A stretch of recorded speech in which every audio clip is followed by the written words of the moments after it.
హాస్య తరంగాలు, వియోగి కథలు. కథ షాక్.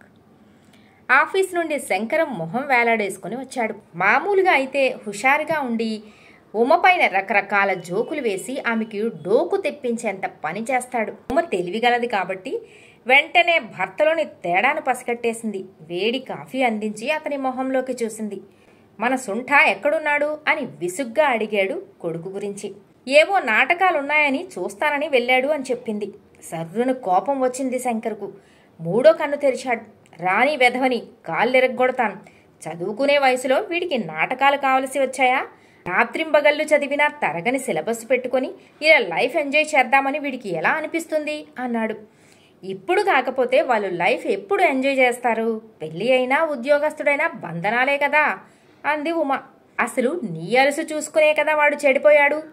నీకు చదువు విలువ తెలియదు, పల్లెటూరి గబ్బిలాయివి అని కసురుకున్నాడు. దాంతో ఉమ హట్టయి మౌనంగా వంట పని చేసుకోవటానికి వెళ్ళిపోయింది. రాత్రి 10 అయ్యింది. ఈల వేసుకుంటూ హుషారుగా భవానీప్రసాద్ లోపలికి వచ్చాడు. హాల్లో అతని కోసమే ఎదురు చూస్తూ మొహం ఎర్రగా చేసుకుని టీవీ చూస్తున్నాడు శంకర్. డాడీ, భోజనం అయిపోయిందా అని కొడుకు ప్రశ్న అడిగాడు. ఎక్కడి నుండి వస్తున్నావు? ఇంత రాత్రి దాకా ఆ తిరుగుళ్ళేంటి? ఇప్పుడు టైం ఎంతైందో తెలుసా అని అరిచాడు. డాడీ, లలిత కళా సమితిలో మంచి నాటకం ఉంటే చూద్దామని మా ఫ్రెండ్స్తో వెళ్ళాను. చాలా బాగుంది. చివరి దాకా ఉండేసరికి కాస్త ఆలస్యమైంది. దానికే ఇంత కంగారు పడాలా? నన్నెవరు ఎత్తుకుపోతారు? నవ్వుతూ చెప్పాడు భవానీప్రసాద్. చదువుకునే వయసులో ఈ నాటకాలేంటి, ఆ తిరుగుళ్ళేంటి? ఇన్ని వేల ఫీజులు కడుతున్నది నువ్వు చదువుకుని బాగుపడతావనే కదా అని నిష్ఠూరంగా అన్నాడు శంకర్. ఇప్పుడు నాకేమైంది డాడీ? నేనెప్పుడు ఫెయిల్ కాలేదు కదా, ఫస్ట్ క్లాస్లోనే పాస్ అవుతున్నాను అని చెప్పాడు కొడుకు భవానీప్రసాద్. సుంఠ, కాలం ఇప్పుడు ఎలా ఉంది? ఫస్ట్ క్లాస్లో పాస్ కావడం కాదు, కాలేజీ ఫస్ట్ రావాలి. మా కొలీగ్ గోపాలం కొడుక్కి మంచి క్యాంపస్ సెలక్షన్ వచ్చింది. మా అప్పారావు అమ్మాయికి పరీక్షల్లో డిస్టింక్షన్ వచ్చింది.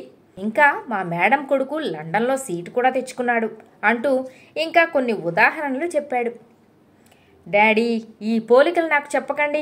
ఎవరు లక్కు కొద్దీ వాళ్ళకి జరుగుతూ ఉంటుంది అని చిన్నబుచ్చుకొని చెప్పాడు భవానీప్రసాద్. అంటే ముప్పొద్దులా తిని దున్నపోతలా తిరుగుతూ ఉంటే మేము నిన్ను చూసి గర్విస్తూ ఉండాలా? అందరి పిల్లలు ప్రయోజకులై డాలర్లు సంపాదిస్తూ ఉంటే నువ్వు నాటకాలు వేస్తూ నాటకాలు చూస్తూ ఉంటే మేము చూస్తూ కూర్చోవాలి, అవునా అన్నాడు కోపంగా శంకర్. ఏవండి, వాడు అలసిపోయి వచ్చాడు, కాస్త ప్రశాంతంగా అన్నం తిననివ్వండి, ఆ తర్వాత మీరు క్లాస్ పీకుదురు అని చెప్పింది ఉమ. ఇదంతా నువ్విచ్చిన చనివే కదూ, అందుకే వీడిలా చెడిపోయాడు. నా స్నేహితుల, బంధువుల, ఇరుగు పొరుగుల పిల్లలు పైపైకి పోతూ ఉంటే నేను మాత్రం ఏడుస్తూ కూర్చోవాలి ఈ వెధవని చూసి. ఇంకా పోల్చవద్దంటున్నాడా ఆ వెధవ? ఆక్రోశం శంకర్ది. నాన్న, నీలాగా నేను పోల్చగలను.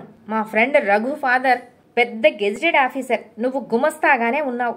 మా వాసు నాన్న పెద్ద వ్యాపారం చేసి కోట్లు సంపాదిస్తున్నాడు, నువ్వెప్పుడు బేదారుపులు అరుస్తూనే ఉంటావు. మా ఫ్రెండు రమా నాన్నగారు పెద్ద సర్జన్, ఆపరేషన్ చేస్తే 50,000 తీసుకుంటాడు.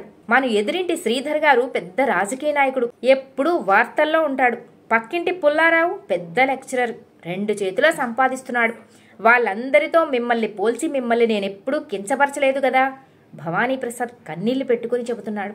వెధవా, మాటకి మాట చెబుతావా?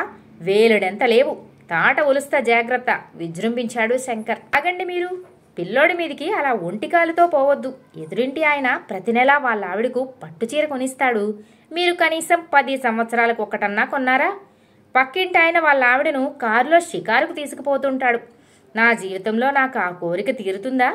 ఆ రాజేష్ అయితే ప్రతి వేసవి కాలం భార్యాబిడ్డలతో ఉత్తర దేశ యాత్రలో పోయి వస్తుంటాడు. ఆ రత్నాకర్ అయితే వాళ్ళ ఆవిడకు సంవత్సరానికి ఒకసారి ఆమె పుట్టినరోజుకు మంచి నగలు చేయిస్తూ ఉంటాడు.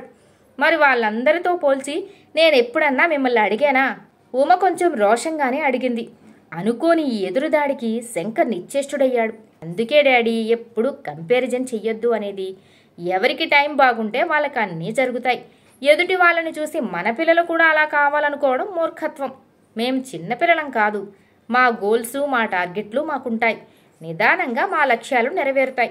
ఈలోగా మీరు కల్పించుకొని మీ ఆరోగ్యం పాడు చేసుకుని మా బుర్రలు ఖరాబు చేయొద్దు అని గట్టిగానే చెప్పాడు భవానీప్రసాద్. భార్యాబిడ్డలు ఇచ్చిన షాక్ ట్రీట్మెంట్ నుండి ఇంకా కోలుకోలేదు శంకర్. కథ సమాప్తం.